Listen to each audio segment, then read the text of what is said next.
to my YouTube channel. It's your host, Lynn Sarah, and today we have a special guest. Hi, y'all. I'm Gina. Yeah, and so today we're just going to be having a little girls talk. Same thing that I usually do, just with somebody here having the conversation with us. Hopefully you guys find this enlightening, helps you on your journey. So, what are we going to be talking about today? Well, I wanted to talk about...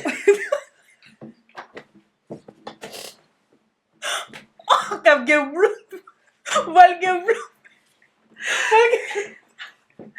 gonna leave it. Let's get right into the video. We are, if you couldn't tell, we are young Christian women, and we're each on our personal journey with God, and we're growing in the world, but not of the world. And that's what we really want to talk about today, because that poses a bunch of challenges, especially when you grow up, like, in the world, like public school and stuff like that. You see everyone doing things that you don't really think twice about, but then you get close to God, and then you start realizing that these things were wrong, and you kind of have to change. So what do you have to say about that, the whole changing thing? I would say it was hard for me because you grow up in a household where everybody's like, wake up, you go to church at this time. And then when you go to church, you're not really experiencing the relationship with God. You're just experiencing your parents forcing you to wake up and go to church.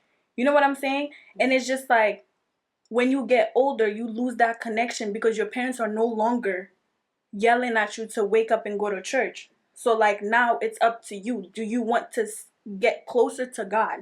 Do you want to keep that connection with God? Because at the end of the day, your parents is no longer forcing you. You're getting older. You're becoming an adult. You're in charge of yourself now. So it's like when stuff started happening and then you find yourself crying, you find yourself difficult situations, and that's where you have no choice but to go to the Most High. It's like you have to, and that's where the connections start building up. You're like, wait, there's somebody else there that actually cares and listens to me. Like, you know? Yeah. I feel like there was so much that you said in that part. The first one that I want to touch upon is when you grow up in the Christian faith, a lot of times it takes you a bit longer to find your relationship with God. Let me explain. Like, you know what? Like you said, you grow up, it was a ritual. It was a custom. Every Sunday, we're going to church. And even I know, like, in a Haitian household, sometimes they had Saturday night prayers, Friday night prayers, and we would all have to go. It was regular. So as a kid, you grow up, and it becomes like going to school. Or going to that auntie's house. It's not about building a relationship with God or having that friend. You're really just doing what you regularly do. This is just a place. And you associate this place with, this is where God is. The God that my mom served, that my dad served, that my grandma served. This is where he is apparently. But you don't really think much about it. And so just like the people who don't grow up in the faith and they find Christ, you know, they usually have this big discovery moment. Like where I don't really know. Like when I watch the testimonies, like a situation, exactly, and then they get into a situation, and then they're like, "I met Jesus through this." When you grow up in the faith, a lot of times for us, we didn't really meet Jesus yet until something personal happens. Yeah. What situation you feel like that happened that you met? Like, you know?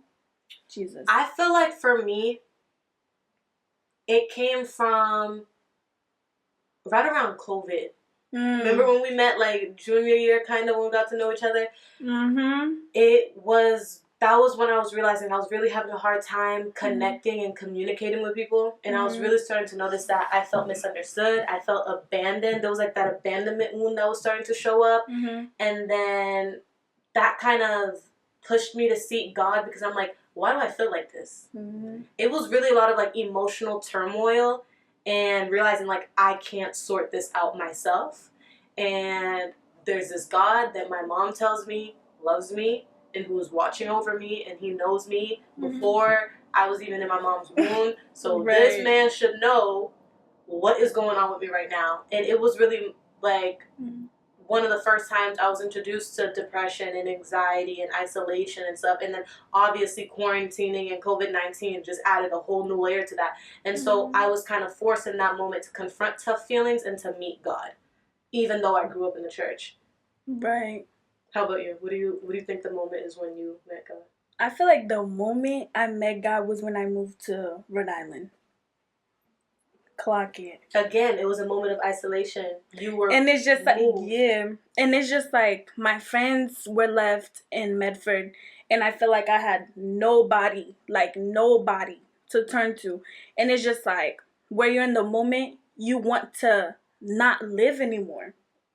There's nobody to. Okay, cool. You can call somebody and be like, "Girl, this is what's going on," but I had a lifestyle here where I was comfortable. So something that I learned is God will remove you from being comfortable to be uncomfortable so you can. Yeah. You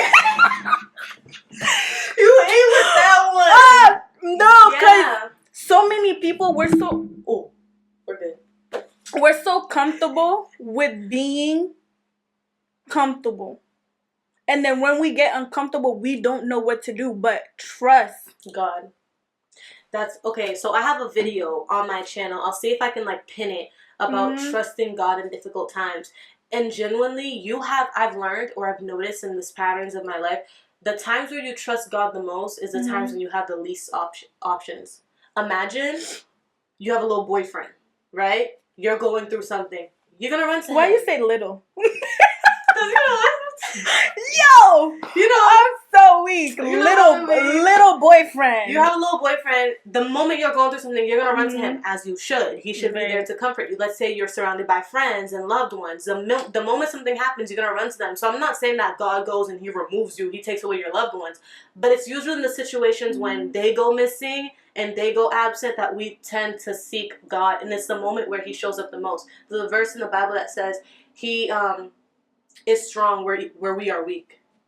And that makes so much sense because it's just like once you've lost everything, you have no other option. You have to turn to him. I felt like, so let's talk about the process of meeting God. People always say, oh, I met God when? As if it was like one event, which we just spoke about. But I had to learn last year, actually, during my second year of college, you are consistently meeting God. And you're consistently meeting different characteristics of God. He taught me last year that he is God the Father and what that means. I've always seen God as the king. I felt like seeing him as the king, there was a level of respect and obviously reverence for him. And but there was an intimacy missing between me and God when I knew him as God the King, because I knew he was above me and I had to come to him correct. But when I was really dealing with the dark, deep parts of myself that I felt like I couldn't show people, I also felt like I couldn't show God. Because there's no way the King of all kings, the creator of the universe, I'm going to go to him with all of this. But he wants all of this. He wants you to go That's with what all I of had this. to learn. Because he had to show me. For real. I was literally sitting in the office where I worked, and God revealed to me, I am your father. And I was sitting here and that sounds so simple. but it's not. In the moments where it's like, you're my father. And it's like, you love me. And I can trust you with these terrible aspects of me. And you want me to trust you with the terrible aspects. And you want me to confide in you. And a loving father embraces their children. A loving father wants the best for their children. So all of the desires of your heart, God not only knows them, but he wants them for you too. And so then I felt like that was a different level of trust and comfortability. In that moment, I learned that I could speak to him whenever. I would be walking down the hall in school, and I'd be praying in my heart. They be thinking venting, I'm crazy, bro. Literally. Oh my gosh, I could not. Because it's like, people be like, oh, you're talking to yourself so often. But it's not. Somebody's listening. God. And it's just like, I'm not talking to myself. And it's just like, so many of us, we have events. I even had a point in my life where I was just like, God is not real. I don't believe in God. I don't want nothing to do with this man. Like, I I don't even want nothing That's to true. do, because how can you let so much hurt happen to me? That's true. How can you let the world hurt me this bad? But at the same time, if somebody tell you not to touch something, a fire, and then you go and touch it, you cannot blame the person for telling you not to touch it. For getting burned. I was also going to say that God wept when you wept, when you got hurt. When the world hurt you, he was hurting for you and with you. He was there with you through it. And it's not God's fault that terrible things happen to you, because we as humans, we all have choice. If I choose to hurt you, you can't say, God, why did you let Lynn hurt me? You could say, God, Lynn hurt me, and I don't understand why. You know, because Lynn has a choice of her own, and God gave her that choice.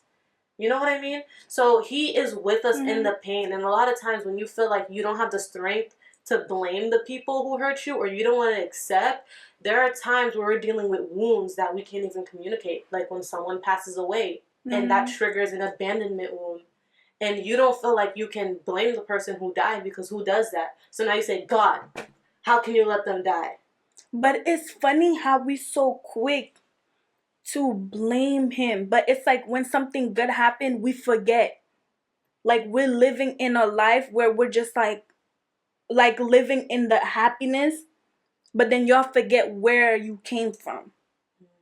You get it? Like it's just like we work in a weird way. What would you say are what sides of God do you feel like you've met personally in your journey? I've met a friend. God the friend. Talk about that.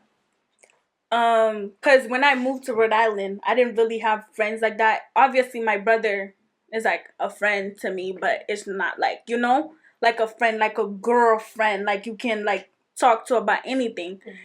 So it was moments where I'm sitting in my bed and just like, that's why you can not ask anybody, because you're not gonna do that. But anybody that's like my friend knows I talk to myself. And that's where that friendship was built. Because it's just like, when I'm sitting, nobody understands what I'm saying. And it's frustrating when you're telling somebody something and they're like, yeah, I get it. No, you don't. Right. You don't get it. And when I talk to God, I feel like I'm understood. I feel like there's somebody that's like, Gina, I heard you. But in the world, in a human form, it's just like people be getting it, but it's just like you can't be bringing your problems to people every time. I can't be calling you every time, because you might have something you dealing with. Like, you know what I'm saying? I can't be calling Lynn every single time. Be Lynn, this is happening. Oh, my other friend, this is happening. But you know who you can call on that won't get tired? Clock it. Just clock it. Like it's crazy, but it's just like so many different things happen. He never left my side. Like never, Lynn. And so let's talk about that, because Christians say that a lot, and I feel like I'm going through a journey presently where I don't know how to explain it. I don't feel like God is absent, because I've gone through enough tests and trials to know that he's always there. But I don't feel like he's moving either. You know what I mean? Let's talk about that, because I feel like a lot of times we don't talk about that. And you know, we're trusting God that whatever happens, happens. But sometimes, what if trusting God feels like giving up? Because listen, to something a pastor told me. He met God at the club. Girl. So you telling me to go to the club? No, that's not what I'm saying. Because no, listen, that's some real stuff. Because a lot of people be like, if I go to the club, it's just like, for example, say you're giving your life to Christ, you're in this journey giving your life to Christ, right? And then you, the type of person that goes out to the club Saturdays and then Sunday goes to church, obviously there's going to be a change that needs to be made.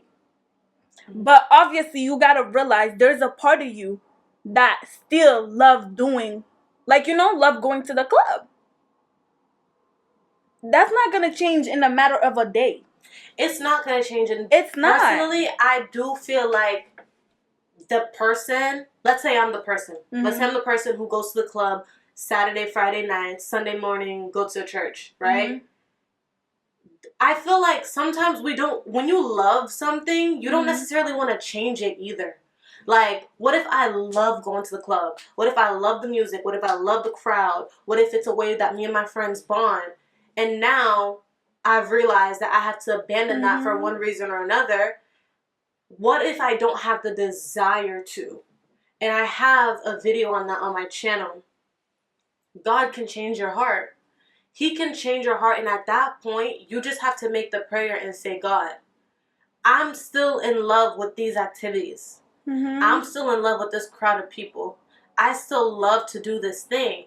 I know because of your wisdom that you've given me that it's wrong and that it is not the best way to draw closer to you. But at this very point in time, I still love it. Can you change my heart? I would like you to change my heart, that my heart may look more like Christ, that I may love the things you love. And once you change the heart, the person's actions, because it says, Proverbs 4:28, I think, guard your heart, for everything you do come from it. So when you realize you have a habit, right, you can't break, and you just can't get over the habit, no matter how much you know it's bad for you spiritually, you just can't stop. There's a problem with the heart. The heart's been infiltrated. So God, decisions you keep making, patterns you keep living through. So God, change my heart because I want to change this pattern. And only He can do it.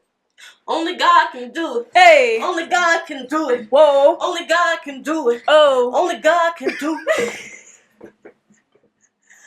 No, Lynn. You know? Let's be for real. Because let's take an example out of me. Because if we're talking, we got to talk about our experience. Because we can't be talking about like just other people. I ain't never even been to the club. Have I? I've been to the club. You went with me? I've been to the club. I've been to the club. I've been to the club. She's a liar. She's a liar. No, I've been to the club, but it's not like a Saturday, Friday thing. Yeah, it's not like club. It's like the college, didn't like the scene. You know, we're college at the club, and like. And for me, it's not that I didn't like the scene because the club was such a terrible place. I didn't like the scene. It smelled weird. The floor was wet, and that's the thing. Once you're trying to change, you will feel uncomfortable in places you're not supposed to be in. Amen. We went together. And then we kept looking at each other. Like, we gotta go. No, for real, that's the thing. No, but it's like multiple things. So it's just like your friends wants to stay, and it's just like you don't want to interrupt. Like, you know what I'm saying? It's just so weird because it's just like you have friends that not in the same journey as you. Like, you find people that is going somewhere else. Maybe getting them out of the club is not the way to go. It's not their turn yet. You can't force somebody's journey to happen faster because you're on a journey. Like, you know what I'm saying? That's why I had to learn, and I had to be okay with my friends doing this, but I still love you. Like, but I'm going to pray for you for God to change you. But I'm not going to do it with you. That's the big one. You don't got to do it with them just because you love your friends. I'm just saying. But that's where I was at. But you, on that journey, Lynn, you're alone. It's like when isolating. You start doing stuff most people are not doing, you get put to the side where you're like, Lord, am I doing the right thing? Because then no one wants to hang out with you. Nobody. Because then it's like, okay, we're going to the club tonight. You're like, and the people that do want to hang out with you, they're far.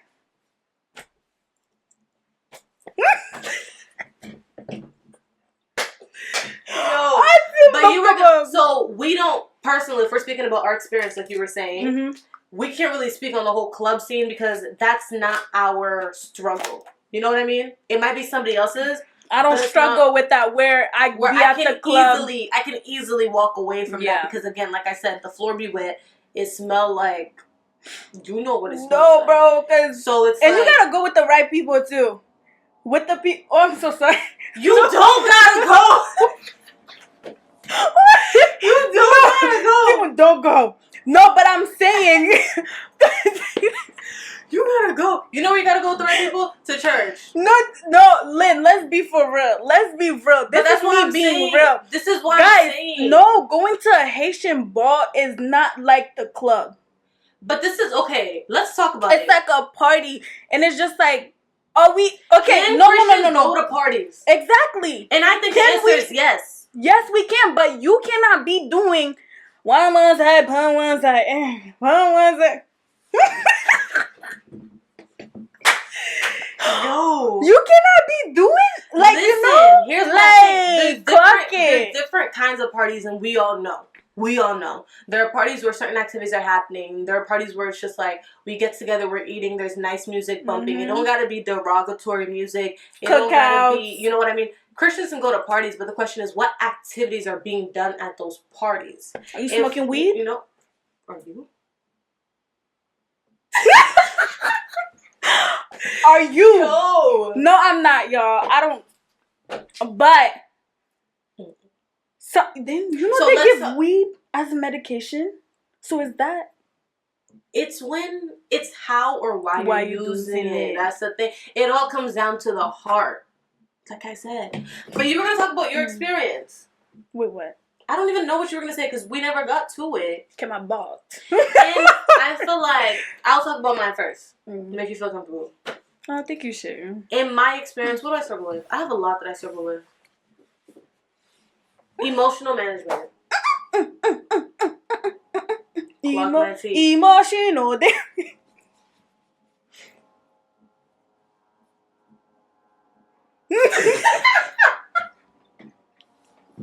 what video have you? Cut that part out. No, emotional. I'm not hitting it. Emotional management. Where I feel like when you don't deal with emotions you regularly ignore, it leads. I'm so sorry. This is crazy. It's scaring me. Go. It leads to poor decision making. In my case, impulsive decision making. What's about poor decision? I mean, what? Was that English? You make a lot of bad decisions. I make impulsive decisions, which is why I was talking about where I'm at with God right now. It's not that I feel like He's not there. I genuinely feel like He's there. He just hasn't said anything to me about my situation, and it makes me feel like maybe He's put it in the deal with later pile. No. And so that you think you think what I what you think what I think it is, because it's like you gotta work on you. He's not putting it in a pile for later. There's some things you gotta fix on you. But I've been working my whole life. You never stop working. Never stop working. Because you find out, you know, one thing I found out is, like, you told me this yesterday. You sometimes looking at the issue where it's like your fault, but this whole time, this person might be dealing with a whole another ish where they have a certain type of ego. Right. Where it's not even about you. But when it comes to, like, the thing is, though, God, I feel like, was very close to the situation because I had always involved Him. Even when things were good, I had always involved Him. So, and He was very communicative when things were good. Oh, bon Dieu, I feel like, you know what I mean? I feel like once everything went downhill, I feel like I was dealing with so many emotions that were so loud, and I kept running to God like, God, say something. I was begging God to say something, and I heard nothing. I was going to prayer groups. Nothing is something. Maybe, but I don't know what it is.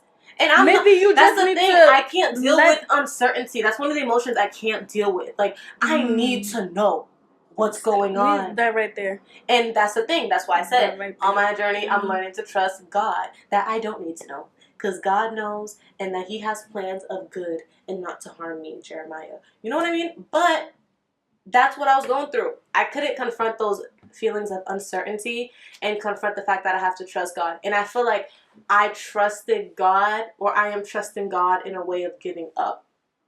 I'm using giving up as a scapegoat to say I'm leaving it in God's hands.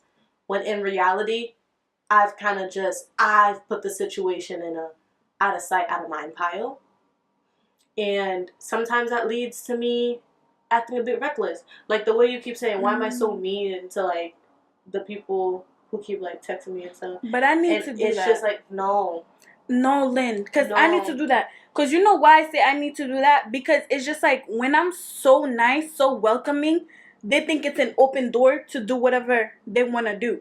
But it's just like, this is who I am. Obviously, I'm not going to change my whole character into like being mean. But it's certain people who don't deserve your energy. They just don't. And it's just like all somebody wants to do is care for you. Even though I'm not your girlfriend. Allow me to be a friend that helps you. Because Lynn, we need to talk about that. We need to have another video where we talk about friendships, relationships, and more.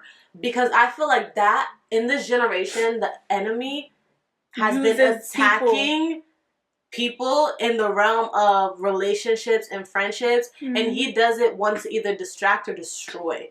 That's his thing. He will kill who God has called us to be. Steal our joy. And destroy our hope and love that we have for God, ourselves, and one another through the mechanisms of friendships and relationships and more. Ooh, that needs to be our next video. Quickly. Quickly, fast! To end our video, we're going to say something we appreciate about our guest. She's been a long-time friend, and we've been taking this journey together. We hop on Bible studies together. We hop on prayer together. And it's just like a safe space, to be honest, where we're at with God without having to be all, like, churchy and superficial and, like, Christian, I guess I would say. Like, it's an open place, to be honest. And so what I appreciate about you is your patience with my journey. Don't start. I don't. It's your patience with my journey, and it's your positivity. Genuinely, you're always positive. Things are going downhill for you and even for me. And you're always like, you know what? Let's do this instead. Let's do that instead. Let's look at the bright side. You're always thinking of something to lighten the mood, to be better. And then the first thing I said about how you've been a support as a friend who's like right there in the journey with me, so I don't feel alone in this journey that I'm taking with God, where I have to separate from the world, which could feel isolating otherwise. So I'm grateful for that. Y'all, something no, but something I appreciate about Lynn is that she didn't judge me.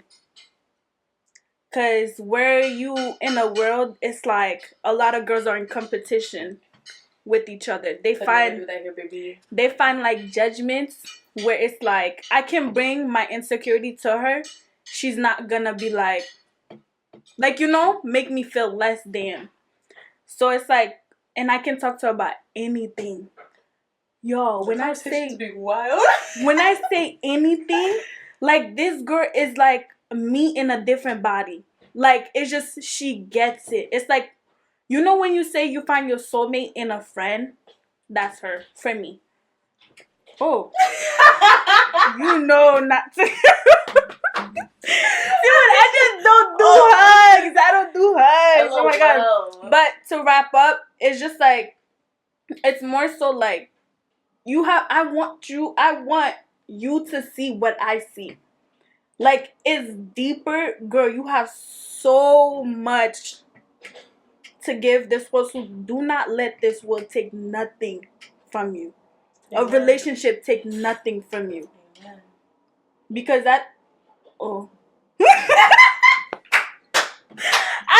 so much from this girl. Like, she will clock my tea.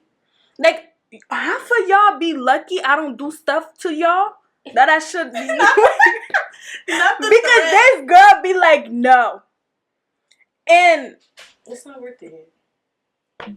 And half the stuff she would be doing is vice versa. For real. I'd be like, remember the window? Remember the pull up. So good. Don't say it. It's just like everybody's hyping her up. Go, go, go. And I'm a go. And I'm like all the way in Rhode Island. And that's the power of when you listen to somebody. That's the power of godly friendships. I'm like all the way, it's a call. I'm all the way in Rhode Island. I'm like, girl, don't do it. That's a story time. You need to remind me to do that story time with no names, because that day I was hot. And everybody and their mama, the world was like, let's go. Let's go. And I it's was like, don't go. And I had to call her. She's like, where are you right now? I was like, I'm in the car. I got my this, I got my that. I'm strapped up. She's strapped up. While I'm hot, I'm yelling. She's like, you right. Mm-hmm. But don't go. Because at the end of the day, no matter what you do, people, it's all gonna, you have a beautiful image, bro. And I don't want that one situation to ruin it. Exactly. Because guess who's together? Demakaku. But to end the video, that's a story time. If y'all want to know about that story time, let me know. I'll give you that little story time.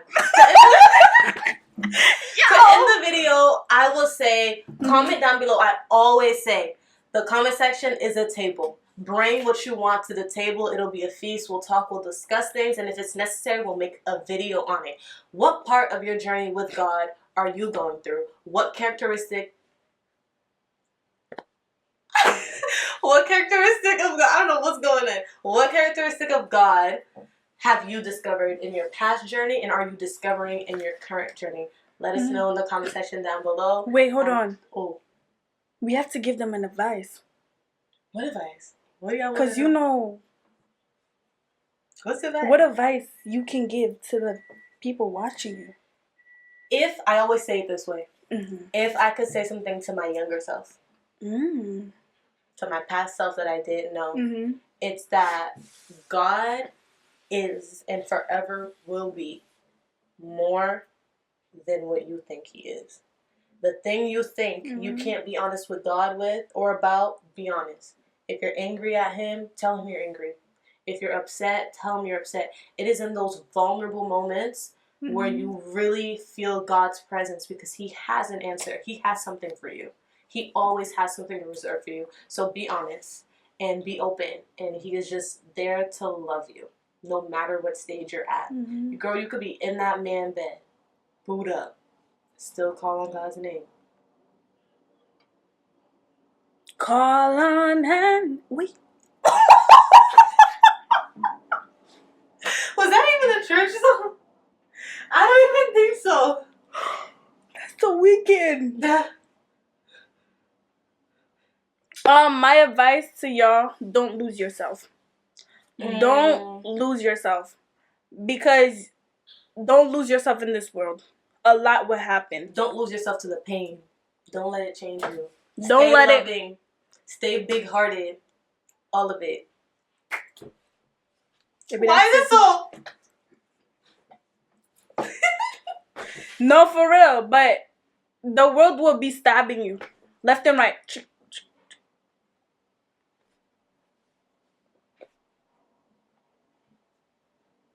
See how she didn't move?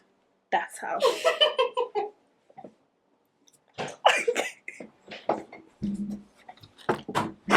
It's time to go, y'all. We're going to go for some seafood. If y'all want to see more of me on this channel, like. You know what I'm saying? Like the button. Wait. Click the like button and subscribe. I'm serious. Don't be sheesh avec subscribe. You're done. Thank you, guys. Wait, hold on. Bye. Wait. Don't be. Oh my God.